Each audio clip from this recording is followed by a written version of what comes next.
Hai Mam, apa kabar? Nah, di video kali ini kita masih membahas tentang Montessori ya Mam ya. Untuk topik pembahasan kita kali ini adalah filosofi Montessori. Nah, gimana sih filosofi Montessori? Ikuti dan nonton sampai akhir ya. Oke Mam, langsung saja kita mau bahas tentang Montessori. Tentunya Montessori Mam tidak hanya sekedar brand ya Mam. Tidak hanya sekedar tentang tuang menuang air, tuang menuang beras. Tidak hanya sekedar seberapa banyak anak mampu menyelesaikan material dalam satu pertemuan. Dan bukan sekedar itu Mam ya. Montessori bahkan lebih daripada itu. Jika kita Mam, ibu atau guru yang tidak mengerti Montessori, tentunya anak-anak akan kehilangan esensi dalam setiap kegiatannya. Ketika beberapa pendapat mengatakan bahwa anak adalah kertas kosong, itu hanyalah sebuah kesombongan di mana anak menjadi kendali kita atau di bawah kendali kita, Mam. Anak-anak bukanlah objek yang pasif, Mam. Bukanlah seperti cangkir yang tunggu diisi, dituang baru terisi. Mari kita buka mindset kita, coba kita benahi kembali, kita pelajari tentang Montessori. Ketika anak-anak bersedia untuk menerima ajakan kita Mam, dan juga menolak tentang apa yang kita instruksikan, apakah itu salah satu wujud bahwa anak bukanlah kertas kosong, di mana anak-anak telah mampu mengambil keputusan dengan apa yang dia sukai dan juga apa yang dia tidak sukai.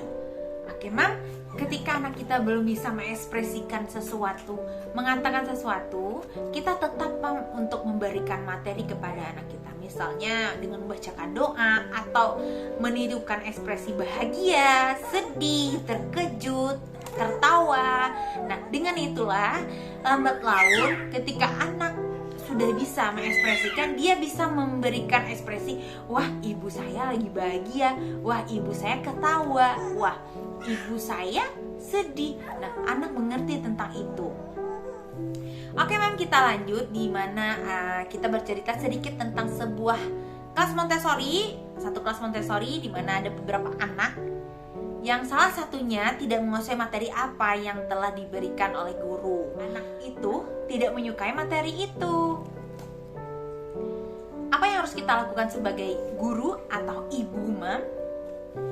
Yang pertama, Mam tidak boleh membandingkan anak satu dengan anak lain. Wah, si A sudah bisa, kamu masih belum. Itu sepertinya tidak ada di kelas Montessori. Nah, selanjutnya yang perlu Mam lakukan adalah kita tanya dulu apa yang dia mau, permainan apa yang mau dia tekuni. Nah, setelah itu ketika dia menemukan satu permainan yang cocok untuknya, disitulah kita masuk untuk memberikan materi. Nah, disinilah Mam disebut dengan filosofi follow the child. Nah, kita harus mengikuti apa yang dimau oleh anak terlebih dahulu, barulah kita memasukkan atau kita masuk kepada materi yang kita ingin sampaikan kepada anak itu. Mam, kok jadi konsep dari follow the child ini Mam, dimana kita harus mengupayakan diri kita sebagai orang dewasa untuk mengetahui kebutuhan anak pada saat itu. Kemudian kita manfaatkan untuk mencapai tujuan kita. Membebaskan anak untuk mengeksplorasi kebutuhannya di dunia Montessori ini bukan berarti membebaskan anak sebebas-bebasnya ya Mam. Kebebasan yang dimaksud ini Mam adalah freedom with limitation. Kebebasan yang dimaksud adalah kebebasan di mana anak boleh memilih apa material apa yang dia mau. Anak boleh memilih durasi atau berapa lama anak itu mau bekerja di ruangan Montessori, dan juga dengan siapa dia mau bekerja sama dan dengan siapa dia mau berdiskusi. Nah, seperti itulah yang disebut dengan freedom with limitation di dunia Montessori. Ketika anak tidak mendengarkan nasihat dan juga berkata kasar kepada kita, rasanya pada saat itulah kita harus berkaca. Apakah seperti itu kita memperlakukan dia, anak kita? Kita mulai dari rumah ya Mam, ketika kita mencoba dan belajar untuk menghargai dan bersikap sopan kepada anak kita, sekalipun anak kita jauh lebih kecil daripada kita, coba kita berikan contoh, tentunya anak akan bersikap menghargai juga dan juga sopan kepada kita. Tentunya jika kita ingin anak kita berperilaku yang baik, sopan, maka kita harus sopan dan berperilaku baik juga kepada mereka terlebih dahulu.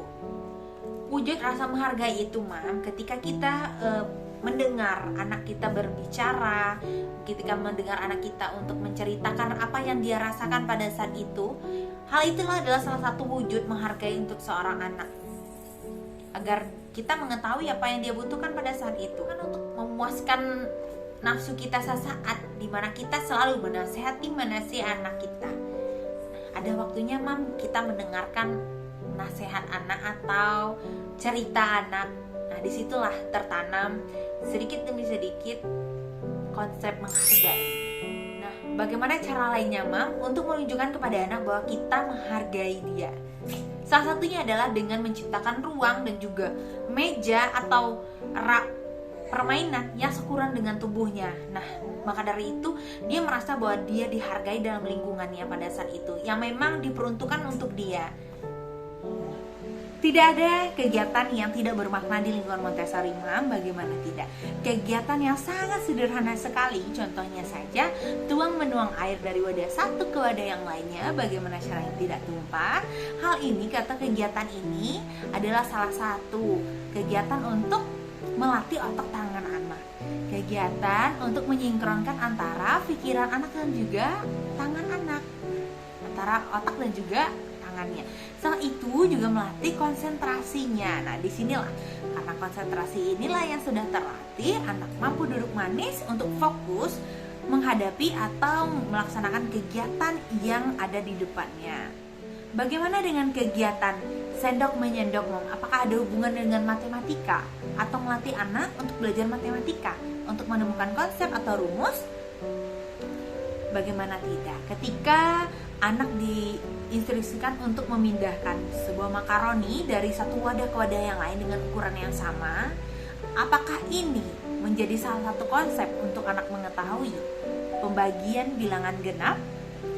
Selanjutnya, ketika anak kita instruksikan untuk memindahkan makaroni dari wadah satu ke wadah yang lain dengan ukuran wadah yang berbeda sehingga nanti terjadinya kelebihan makaroni, apakah hal ini menjadi salah satu konsep pembagian bilangan ganjil, Ma? Bisakah kita katakan, Mam, bahwa setiap kegiatan di dunia Montessori tidak ada yang tidak bermakna? Nah, di sini, Mam, dibahas di filosofi meaningful activity, future learning. Filosofi selanjutnya adalah konkret dan juga abstrak. Montessori menjembatani anak untuk memperkaya pengalamannya dalam hal yang abstrak, agar anak memahami sesuatu yang konkret. Coba kita berikan salah satu contoh bagaimana sih yang konkret dan abstrak ini, Mam. Nah, contohnya seperti ini. Ketika kita berikan anak mangga atau buah yang dingin, dan salah satunya buah yang baru kita beli dari supermarket, tentunya tidak dingin ya, Mam ya. Kita berikan kepada anak kita. Pasti respon anak kita, ini dingin, ini tidak. Seperti itu kan, Mam. Kita bisa bicara atau mengatakan kepada anak kita, iya, mangga yang ini dingin karena mangga ini baru saja Mama ambil dari dalam kulkas, makanya dingin. Oh, seperti itu. Nah, coba kita ambil buah jeruk satu, buah mangga satu. Nah, kita berikan kepada anak kita. Apakah yang akan dikatakan oleh anak kita? Mungkin saja anak kita bisa mengatakan, ini bulat, ini tidak, ini warnanya kuning, ini warnanya hijau. Anak mengetahui sesuatu yang konkret dari buah ini. Selanjutnya, ketika kita ajak anak untuk berbicara soal berat, ini jeruknya ringan, ini mangganya berat. Nah, anak mengenal ukuran berat loh, Mam. Setelah itu, ayo kita ajak anak untuk mengupas mangga dan juga jeruk. Buah mangga ini bijinya satu ya, Ma, tapi besar. Sedangkan jeruk bijinya banyak, tapi kecil-kecil. Nah, hal itulah, Mam, anak bisa mengatakan sesuatu yang konkret. Oke, filosofi selanjutnya adalah sederhana ke kompleks. Seluruh kegiatan Montessori, Mam, sudah dirancang sedemikian rupa, teratur, di mana kegiatan tersebut dari sederhana menuju ke kompleks. Semua mam diletakkan secara teratur sesuai dengan tingkat kesulitannya, artinya dari kiri ke kanan. Nah, kita coba ambil contohnya.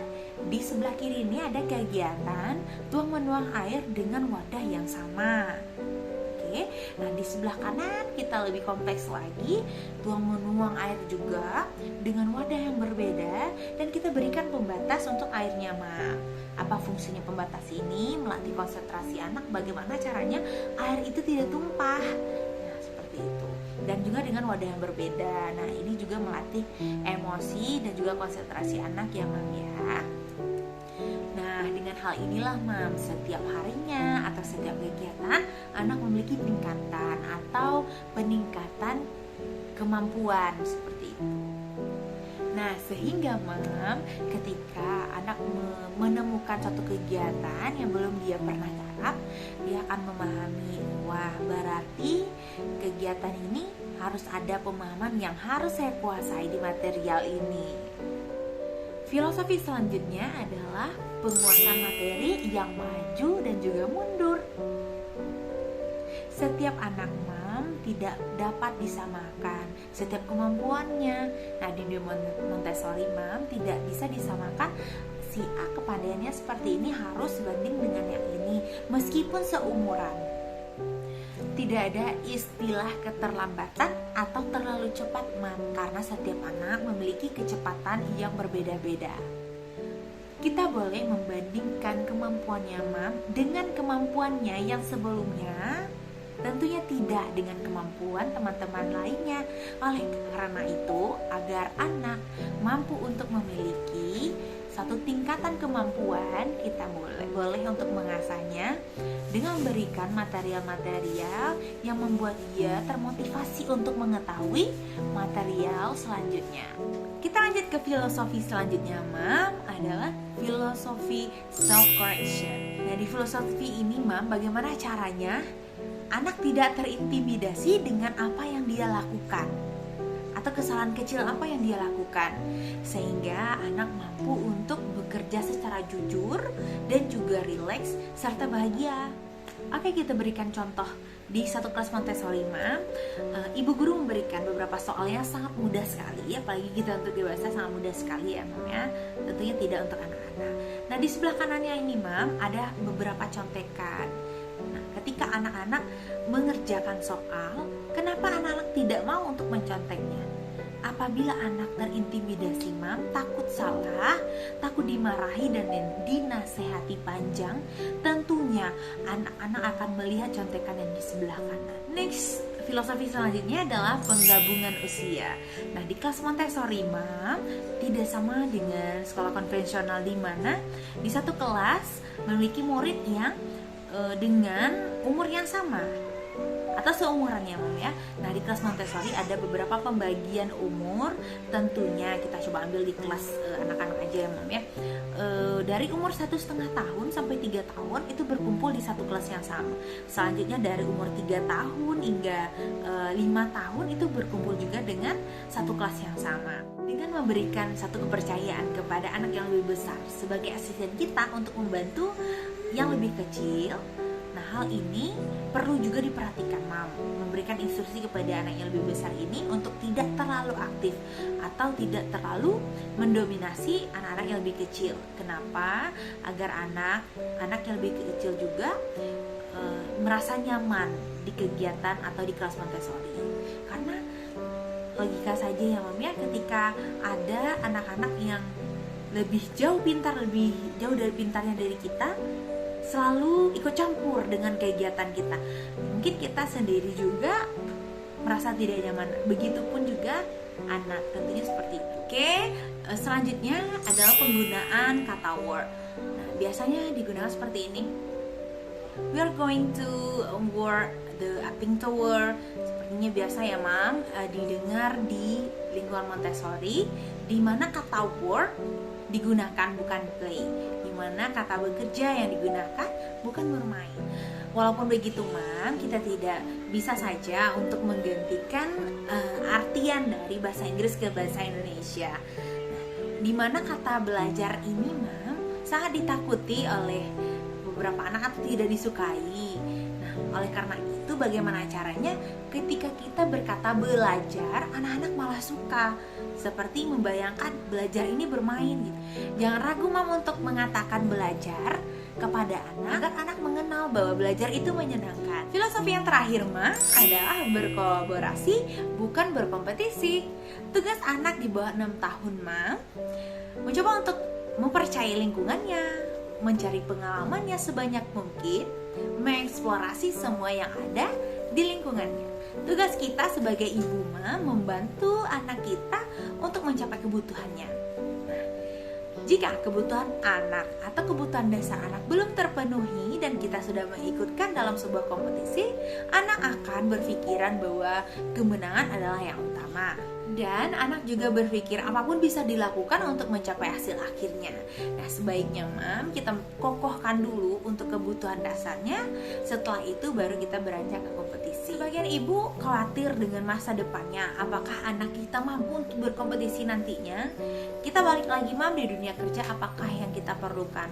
Berkolaborasikah atau berkompetisi selalu? Apabila anak telah memiliki kemampuan atau kebutuhan yang terpenuhi di kebutuhan dasarnya, maka di saat anak-anak berkompetisi, anak-anak tersebut akan berkompetisi secara sportif dan memberikan yang terbaik untuk dirinya. Tentunya berbanding terbalik dengan anak-anak yang mengenal kompetisi terlebih dahulu. Anak-anak tersebut cenderung akan berpikir bagaimana caranya finalnya saya akan menang. Tugas anak di bawah 6 tahun Mam mengeksplorasi sebanyak mungkin pengalaman yang ada di sekelilingnya. Nah, tugas kita sebagai orang tua Mam membantu dan juga menyupport eksplorasinya itu. Apabila anak-anak dari dini sudah disibukkan dengan kompetisi, kapan anak-anak mampu untuk memenuhi kebutuhannya sendiri? Itu dia Mam, filosofi Montessori. Semoga ilmunya bermanfaat ya Mam ya. Terima kasih untuk Mami-mami yang sudah nonton. Sampai jumpa di video selanjutnya.